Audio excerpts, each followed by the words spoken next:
प्रिय विद्यार्थियों, आज हम लोग वर्ग सप्तम की ये पुस्तक सामाजिक एवं राजनीतिक जीवन, जिसे हम लोग नागरिक शास्त्र के रूप में जानते हैं, इसका पहला अध्याय हम लोग आज देखेंगे। पहला अध्याय समानता है। आप देख सकते हैं ये समानता। इस समानता क्या होता है? समानता के बारे में आपकी कुछ समझ तो पहले से जरूर रही होगी। पिछले अध्याय में पिछले साल 6 क्लास में हम लोगों ने देखा कि विविधता किस तरह यहाँ विविधता है, इसके बाद भी बहुत से चीजों में यहाँ समानता दिखती है, चाहे गरीबी में रहे अथवा लोगों के अधिकार में रहे। इस अध्याय में हम लोग देखेंगे कि अपना देश भारतीय लोकतंत्र में यहां समानता किस रूप में लोगों को प्राप्त है। तो इस अध्याय में हम लोग जो मुख्य रूप से देखेंगे कि कैसे लोगों के साथ किन किन बिंदु पर भेदभाव वाली बात कर दी जाती है, ये समानता के बारे में हमारा संविधान क्या कहती है, संविधान में क्या बातें लिखी गई है। इसमें जो पात्र हैं आपको कांता के रूप में दिखती है, उसके पास ओम प्रकाश वाल्मीकि का कहानी है, अंसारी दंपत्ति का कहानी है। आपको इसमें हॉस्पिटल का चित्रण मिलेगा, वोट देने का चित्रण मिलेगा कि मताधिकार के दिन लोग कैसा महसूस करते हैं, इसके अलावा अन्य दिनों में लोग कैसा महसूस करते हैं। इसके साथ साथ भारत के बाहर संयुक्त राज्य अमेरिका में भी समानता के संदर्भ में समाज में क्या स्थिति है, ये इन सब बातों का जिक्र इसमें किया गया है।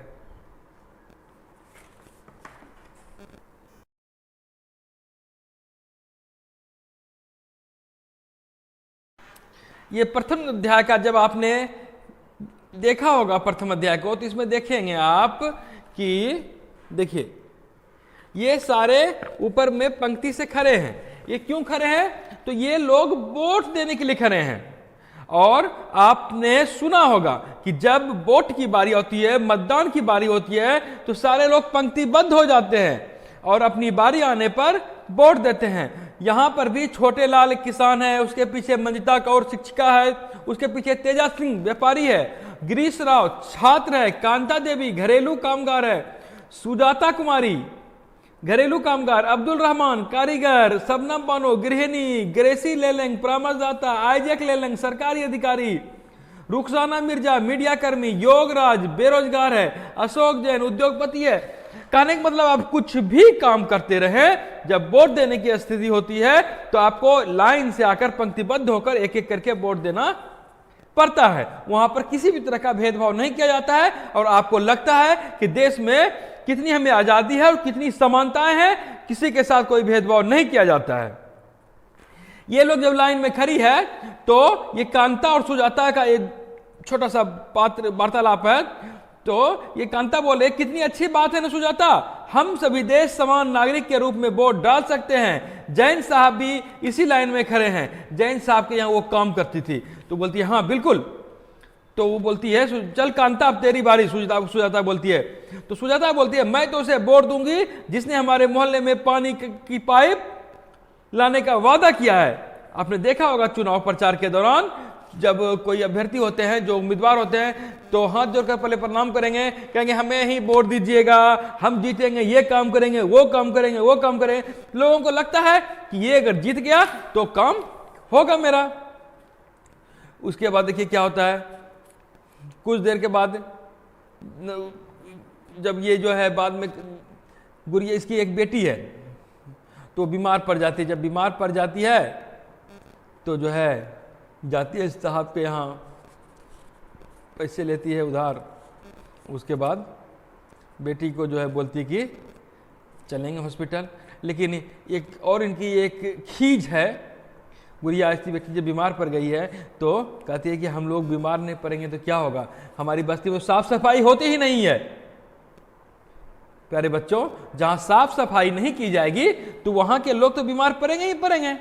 जैसे स्लम एरिया में आप देखिएगा कि बहुत सी गंदगी रहती है, उसी में बहुत से लोग रहते हैं, और आप जी जहां रहते हैं यदि वहां साफ सफाई नहीं होगी तो लोग बीमार पड़ेंगे ही पड़ेंगे।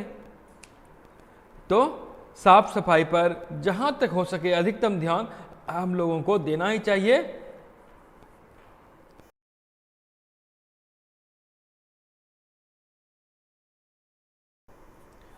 हमारे देश में सभी वयस्क नागरिक को वोट देने का अधिकार है और इसको सार्वभौमिक वयस्क मताधिकार भी कहा जाता है। सार्वभौमिक मतलब सबों को, कोई भेदभाव नहीं, अमीर रहे गरीब रहे, किसी भी जाति का रहे, स्त्री रहे पुरुष रहे, गोरा रहे काला रहे, कोई भी रहे, सबों को वोट देने का अधिकार। वयस्क, वयस्क मतलब जिनकी की उम्र 18 वर्ष हो गई हो, वो हो जाते हैं वयस्क। और मताधिकार, मत देने का अधिकार। यह सार्वभौम वयस्क मताधिकार का विचार किस पर आधारित है? तो यह समानता पर आधारित है कि जितने भी लोग हैं सबों में समानता का भाव आवे कि कोई उच्च नीच नहीं है, छोटा बड़ा नहीं है, सबों को बराबर है, एक व्यक्ति एक वोट, और एक एक वोट करके फिर उम्मीदवार जीतते हैं, फिर वो लोग फिर सरकार बनाते हैं। अब देखिए यहां पर तो कितनी अच्छी बातें लगती है कि समानता का बर्ताव हो रहा है। वहीं उनकी बेटी जब बीमार पड़ गई, कांता की बेटी झोपड़पट्टी में रहती है और गई सरकारी हॉस्पिटल जब जाती है तो वहां देखती है कि लंबा लाइन लगा हुआ है। लाइन तो लगा हुआ है, तब उसके मन में आता है कि ये तो लाइन लगी है, सुबह भी लाइन लगती है शाम भी लाइन लगती है, लेकिन इस लाइन में वो जो वोट देने वाला लाइन था दोनों में अंतर है। क्या अंतर है? कि यहां ज्यादातर लोग गरीब हैं, उनका इलाज में परेशानी होती है। ये सोच रही है कि वहां तो जैन साहब भी मेरे पीछे कतार में खड़े थे, लेकिन यहां क्या जैन साहब के बच्चे बीमार पड़ेंगे तो यहां आएंगे लाइन में खड़े होने के लिए? कदापि नहीं, वो जाके कहीं और इलाज करा लेंगे। तो इसके लिए इसको लगता है कि कहीं समानता दिखती है तो कहीं समानता नहीं भी होती है। आप क्या सोचते हैं इस बारे में?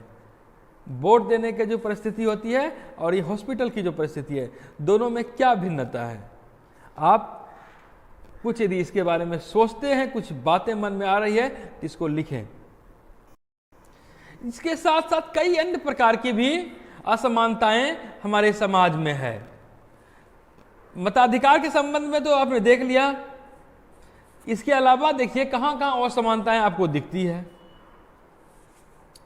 तो आपने जाति का नाम सुना होगा। जातिगत पहचान व्यक्ति को, बच्चों को छोटी उम्र में ही हो जाती है कि हम किस जाति के हैं।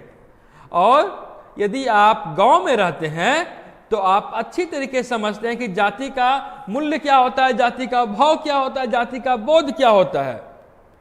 आपको समझ में आ जाएगा कि ये किस जाति के हैं। और कहीं कहीं तो सभी जाति अपने अपने जाति अपने अपने टोले में विभक्त होते हैं, ये टोला है तो ये जाति, वो टोला है तो वो जाति। लेकिन वहीं जब आप शहर जाते हैं तो वहां आपको पता नहीं चल पाता है कि कौन किस जाति के हैं। फ्लैट दर फ्लैट है, कौन है अगल बगल, किस रूम में किस जाति के लोग हैं, किस धर्म के लोग हैं, ये भी थोड़ा सा ना मुश्किल हो जाता है। तो लगता है कि शहर में जाति टूट रही है। लेकिन कभी कभी शादी के लिए विज्ञापन देते हैं लोग पेपर में, तो वहां जब उस विज्ञापन को पढ़िएगा तो आपको लगेगा कि कहीं न कहीं जाति अभी भी दिमाग में है और इससे लोग निकल नहीं पा रहे हैं। जब वो कहते हैं कि हमें इसी गोत्र में इसी जाति की लड़की चाहिए, लगता है कि पढ़ा लिखा इतना उम्र है, इसके बावजूद उसे उसी जाति की कन्या चाहिए, उसी जाति का वर चाहिए। तो लगता है कि शहर में भी दिमागी तौर पर से लोग शहर जाति से मुक्त नहीं है। अब यहाँ पर एक अनुभव दिया गया है ओम प्रकाश वाल्मीकि का, एक दलित बच्चे का अनुभव। दलित किसे कहते हैं? पिछले 6 क्लास में हम लोगों ने देखा था, दलित का अर्थ था जो दबा कुचला। और आजकल कुछ लोग कहते हैं कि हमारी पीढ़ी को दबाया गया था, कुचला गया था, इसीलिए हम लोग दलित हैं, हमको आज और अधिकार चाहिए। तो वो यहाँ पर एक दलित का जो है ऑटोबायोग्राफी है, आत्मकथा, ऑटोबायोग्राफी कहते हैं आत्मकथा, याद रखिएगा। एक चीज आपने सुना होगा, बायोग्राफी। बायोग्राफी क्या होता है? किसी की जीवनी, दूसरे के बारे में जब हम लिखते हैं तो वो बायोग्राफी होता है, और जब हम अपने बारे में लिखते हैं तो वह ऑटोग्राफी होता है। ऑटोग्राफी का हिंदी होता है आत्मकथा, बायोग्राफी का होता है दूसरे की जीवनी लिखना। तो अब देखिए, ओम प्रकाश वाल्मीकि, इनका जन्म 1950 ईस्वी में हुआ था, मृत्यु 2013 ईस्वी में हुई थी। तो यह स्वयं को दलित लेखक मानते हैं, ये दलित जाति से बिलोंग करते हैं, और ये इन्होंने एक आत्मकथा लिखी जूठन नाम से, जूठन। तो स्कूल ये कहते हैं, लिखते हैं कि स्कूल में दूसरों से दूर बैठना पड़ता था इन्हें, और कभी कभी इनको वहां के जो है प्रबंधन, वहां के शिक्षक को दूर बैठाते थे, और इतने दूर कभी कभी बैठाते थे कि इनको ब्लैक बोर्ड नहीं दिखती थी। और सारे बच्चे जब पढ़ाई कर रहे होते हैं तो इन्हें कहा जाता है कि तुम झाड़ू लगाओ, साफ सफाई करो। इससे साफ करवाया जाता है। लंबा चौड़ा मैदान, बेचारा परेशान हो जाता है, 4 क्लास का बच्चा है, शरीर दर्द करने लगता है, और पूरा फेस धूल से ढक जाता है। इसके बावजूद वहां का जो है हेडमास्टर इतना क्रूर कि और सारे बच्चे पढ़ रहे होते हैं, लेकिन इसे कहा जाता है कि तुम सफाई करो, खिड़की खिड़की सब साफ करो। एक दिन क्या हुआ, कई दिन तक ऐसा हुआ, इनके पिता वहां से जा रहे थे तो उन्होंने देख लिया कि जो है इनके बेटे से साफ सफाई करवा दी जा रही है। तब इन्होंने उसका विरोध किया, और फिर तब से जो है उन्होंने ये भी कह दिया कि मेरा बच्चा इसी स्कूल में पढ़ेगा, लेकिन अब ऐसा करवाना ठीक नहीं है, आप ऐसा नहीं करवाइए। तब से जो है फिर ऐसा नहीं करवाया गया। उसके बाद एक दूसरी कहानी है, एक श्री और श्रीमती अंसारी का है, टाइटल दिया गया है। तो वे पैसे वाले थे, शहर में किराया ले सकते थे किसी भी कहीं भी जगह। तो एक प्रॉपर्टी डीलर को पकड़ा कि हमें भाई किराया दिला दो। जब वहां जाते हैं तो जो है कई जगह उन्होंने उसके साथ गए तो मकान पसंद हो गया, लेकिन जब वो लोग इसके नाम के बारे में सुने, क्या नाम है आपका, जैसे पता चला कि मोहम्मद, तो कुछ लोगों ने बहाना बना लिया कि जो है ये हम नहीं रखते हैं, मांसाहारी लोग को नहीं रखते हैं। जबकि इसको बड़ा आश्चर्य हुआ कि वहीं पर मछली बनाने की गंध आ रही थी। कहने का मतलब इनको दूसरे धर्म का होने के कारण इन्हें नहीं दिया जा रहा था हिंदू मोहल्ले में मकान, सीधी सी बात है। तो इनको प्रॉपर्टी डीलर जो है गए, इनको बोले कि आप ऐसा कीजिए, अपना नाम श्री ही बताइए किसी को। तो इन्होंने कहा नहीं, ये मेरे आत्मसम्मान के खिलाफ है, मैं जो हूं। और अंतिम में 1 महीना के बाद इन्हें अच्छा ऐसा मकान मिला। तो इस प्रकार हम देखते हैं कि इस तरह की भी असमानताएं हमारे समाज में दिखती है, दिखी है, हुई है, और यदा कदा अभी भी होती है। हालांकि संविधान इन सब बातों की गारंटी के खिलाफ है और हर लोग को समानता का भाव देता है, गरिमा के साथ जीने का अधिकार प्रदान करता है।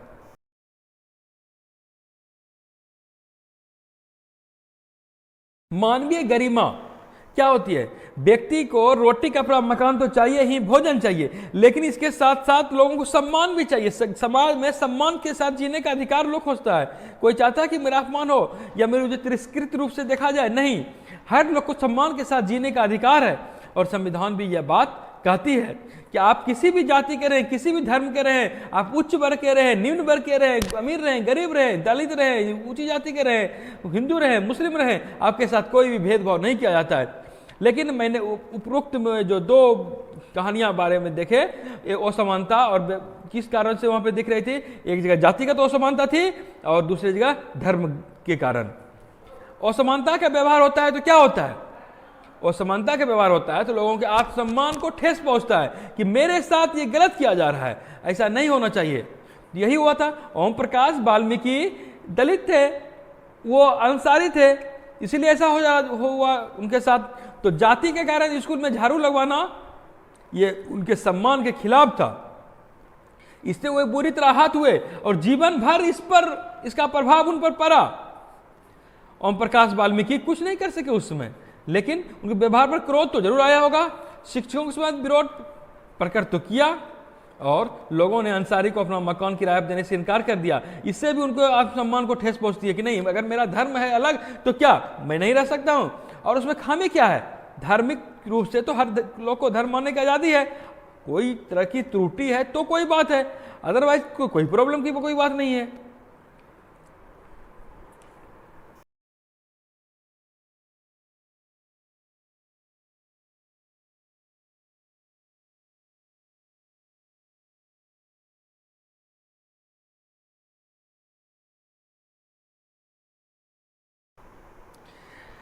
1975 आज से 46 ईयर बिफोर 1975 में एक सिनेमा बनी थी दीवार। वहाँ एक बूट पॉलिश कर रहा है, जूता पॉलिश कर रहा है बच्चा, और जब वो बड़ा व्यक्ति पॉलिश करा लेता है तो पैसा फेंक के देता है। पैसा फेंक के देता है, बच्चा कहता है नहीं, मैं ये पैसा नहीं लूंगा। वहां पर ये भी उसके सम्मान के खिलाफ था कि मैंने काम किया तो वाजिब मजदूरी ले रहे हैं, पैसा फेंक के देना उचित नहीं है। आपने ये सिनेमा नहीं देखा होगा, लेकिन कहने का मतलब है कि पैसा भी अगर किसी को हम दे रहे हैं तो उसको सम्मान के साथ देना चाहिए, पैसा को फेंक के किसी को नहीं देना चाहिए।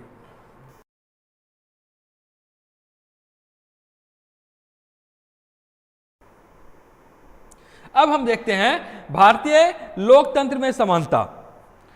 भारतीय संविधान सबों को क्या सम्मान मानता है? इसका क्या अर्थ है? इसका अर्थ है आप पुरुष हो या स्त्री, किसी भी जाति के हो, किसी भी धर्म के हो, आपकी शैक्षिक पृष्ठभूमि कुछ भी रही हो, आप निरक्षर रहे हो, साक्षर रहे हो या उच्च शिक्षित रहे हो, आपके साथ सबों के साथ समान भाव, समान व्यवहार की जाएगी। संविधान में समानता के सिद्धांत को अपनाया गया और आज़ादी के पहले हमारे समाज में सामाजिक रूप से भेदभाव की स्थिति थी, भेदभाव किया जाता था और भेदभाव दुर्व्यवहार नहीं हो, इसके लिए कानून इसकी गारंटी देती है। हम देखते हैं कि भारतीय संविधान में एक अनुच्छेद 15 है, वहाँ कहता है कि किसी भी धर्म, जाति, जन्म स्थान या लिंग के आधार पर किसी के साथ कोई भेदभाव नहीं किया जाएगा। मतलब किसी भी जाति के आप रहे हो, किसी भी वंश से रहे हो, आपका जन्म कहीं भी हुआ हो, तो या पुरुष हो या स्त्री हो, आपके साथ कोई भेदभाव नहीं किया जाएगा। आप किसी भी सार्वजनिक स्थान पर जा सकते हैं, कुआं जा सकते हैं, मंदिर जा सकते हैं, खेल के मैदान जा सकते हैं, होटल जा सकते हैं, दुकान जा सकते हैं। सार्वजनिक कुआं पर भी पानी लेने से पहले बहुत लोगों को मना कर दिया जाता था, लेकिन आज़ादी के बाद इस तरह के भेदभाव को दूर करने की हर संभव कोशिश की गई है और ये दो तरह से लागू की गई है, एक कानून बनाकर और दूसरा कानून बनाने के बाद भी यदि ऐसी चीज़ें होती है तो सरकार भिन्न भिन्न योजना कार्यक्रम के द्वारा इसको दूर करने का प्रयास कर रही है। सोचती है सुविधा विहीन, जिसके पास सुविधा नहीं है वो समाज की मदद किया जाए। आपने देखा होगा कि कोई भी जाति के हो, यदि वो किसी ऊंचे पोस्ट पर चले जाते हैं तो फिर वहाँ उनके साथ भेदभाव फिर कम होता है, नहीं होता है, लेकिन नीचे हैं तो फिर होता है। तो उनकी स्थिति यदि ऊंची हो जाती है, समाज के में समानता का भाव आपके समान वो आ जाता है, तो फिर उसके साथ भेदभाव नहीं किया जाता है। इसीलिए इस देश में आरक्षण भी दी गई है कि वो उनकी स्थिति ऊपर आ जाए तो वो भी समकक्ष आ जाए, तो फिर भेदभाव नहीं किया जाएगा। व्यक्ति के समान व्यवहार प्राप्त करने के अधिकार की रक्षा करती है कौन? हमारा कानून, हमारा संविधान। और समानता का व्यवहार को स्वीकार कदापि नहीं किया जाता है। विद्यालय में आप देखते होंगे भोजन चलता है, मध्याह्न भोजन योजना 2001 से ये प्रत्येक विद्यालय में चल रही है। तो वहाँ किसी तरह की असमानता दिखती है क्या? नहीं। आप किसी भी जाति के हैं, किसी भी आपका घर 2 मंजिला रहे, 4 मंजिला रहे कि झोपड़ी रहे, तो वहाँ सारे बच्चे एक कतारबद्ध बैठते हैं और किसी भी प्रकार की असमानता वहाँ नहीं बरती जाती है। तो यही चीज़ हर जगह होनी चाहिए। हमारे जातिगत पूर्वाग्रह जो कुछ लोगों के दिमाग में है, ये उसे भी निकाल देना चाहिए कि आप समय नहीं रहा कि हम जाति के तौर पर किसी के साथ भेदभाव करें। आपने स्कूल में भी देखा होगा कि मध्याह्न भोजन पकाने के लिए भी कौन है, न है, इससे आपको कोई लेना देना नहीं होता है और वहाँ पे समान रूप से सब चीज़ होता है। वो समानता नहीं दिखे, इस बात की व्यवस्था की जाती रही है। उसके बाद देखिए जाति, धर्म, कभी कभी आपको लगता है कोई वही दिव्यांग रहे, अपंग, विकलांग जिसको कहते हैं, विकलांग शब्द भी अब बोलना मनाही हो गया है, अब हम लोग बोलते हैं दिव्यांग। तो कभी कभी उनके साथ भी असमानता का बर्ताव हमारा समाज करता है, तो उनके साथ भी ये बर्ताव उचित नहीं है। समान रूप से सम्मान के साथ सबको बुलाना है, सबसे बात करनी है। और आपने डॉक्टर भीमराव अंबेडकर का नाम सुना होगा, पिछले अध्याय में भी इसके बारे में आपने पढ़ा है। तो उन्होंने कहा था आत्मसम्मान बहुत बड़ी चीज है, आत्मसम्मान को दांव पर लगाकर जीवित रहना अशोभनीय है, मतलब गरिमा के साथ जीना है, इसके बिना व्यक्ति नगण्य है, सम्मान नहीं तो कुछ नहीं है। व्यक्ति को कठिनाइयों पर विजय प्राप्त करनी होती है, केवल कठिन और निरंतर संघर्ष से ही व्यक्ति बल, विश्वास और मान्यता प्राप्त कर सकता है। आपने देखा है डॉक्टर भीमराव अंबेडकर के साथ भी बहुत भेदभाव किया गया विद्यालयों में एवं अन्य जगहों पर, लेकिन अपनी मेहनत से इन्होंने संविधान की स्थापना, संविधान की रचना करने में महत्वपूर्ण भूमिका अदा की। मनुष्य नाशवान है, यह कहते हैं हर व्यक्ति को किसी न किसी दिन मरना है, परंतु व्यक्ति को यह संकल्प लेना चाहिए कि वो अपने जीवन का बलिदान आत्मसम्मान के उच्च आदर्शों को विकसित करने और अपने मानव जीवन को बेहतर बनाने में करेगा। किसी साहसी व्यक्ति के लिए आत्मसम्मान रहित, आत्मसम्मान के बिना जीवन जीने से अधिक अशोभनीय और कुछ नहीं है। ये डॉक्टर भीमराव अंबेडकर का कहना है।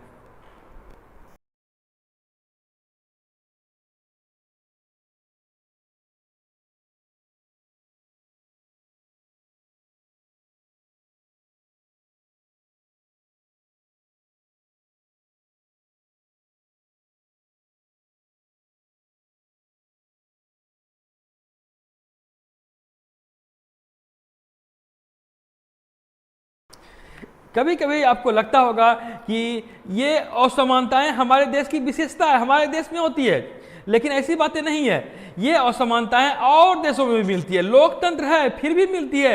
आपने अमेरिका का नाम सुना होगा, विकसित लोकतंत्र कहा जाता है, कहा था कि हमारे यहाँ का लोकतंत्र समृद्ध है। यह अलग बात है, दुनिया में प्राचीनतम लोकतांत्रिक देश, लोकतांत्रिक नगर होने का गौरव हमारे देश में वैशाली के लिच्छवी को प्राप्त है, लेकिन आज अमेरिका कहता है कि मेरा लोकतंत्र मजबूत है, लोगों को ज्यादा अधिकार दिया गया है। लेकिन वहां की स्थिति भी देखें तो समानता असमानता की बातें वहां भी होती है।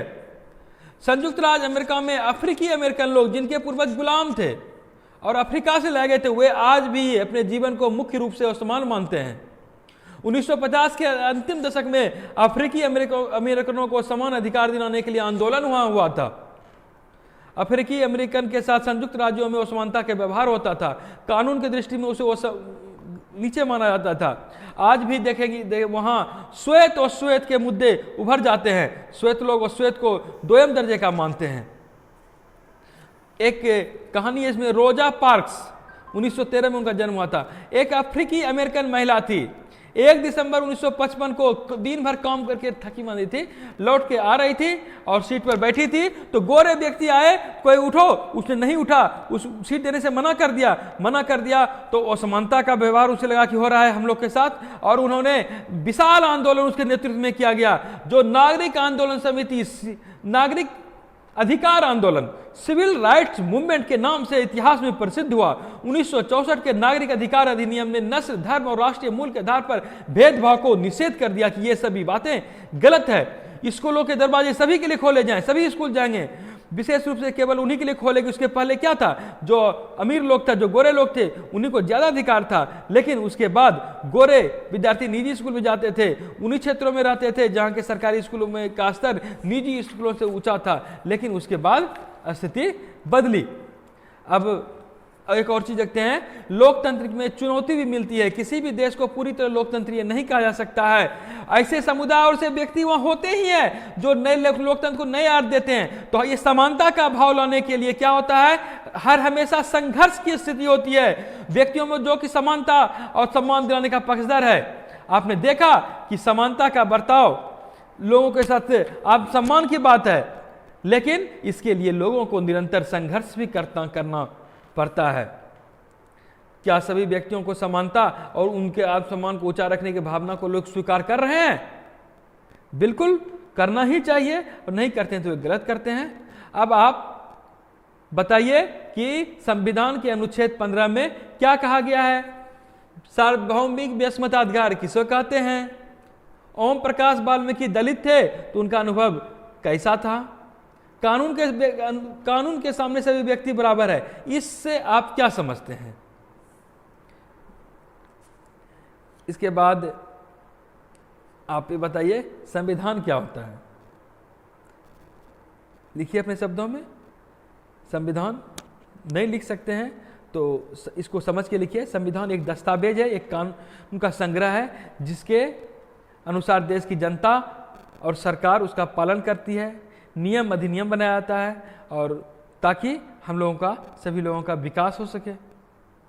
नागरिक अधिकार आंदोलन के बारे में भी इसमें आपने देखा, ऐसा आंदोलन जो अमेरिका में 1950 के दशक में चला था और अमेरिकन लोगों के नस्लगत भेदभाव को समाप्त करने और समान अधिकारों की मांग की थी। इस प्रकार यह अध्याय समाप्त होता है। उम्मीद है आपको यह अध्याय पढ़ने में अच्छा लगा होगा।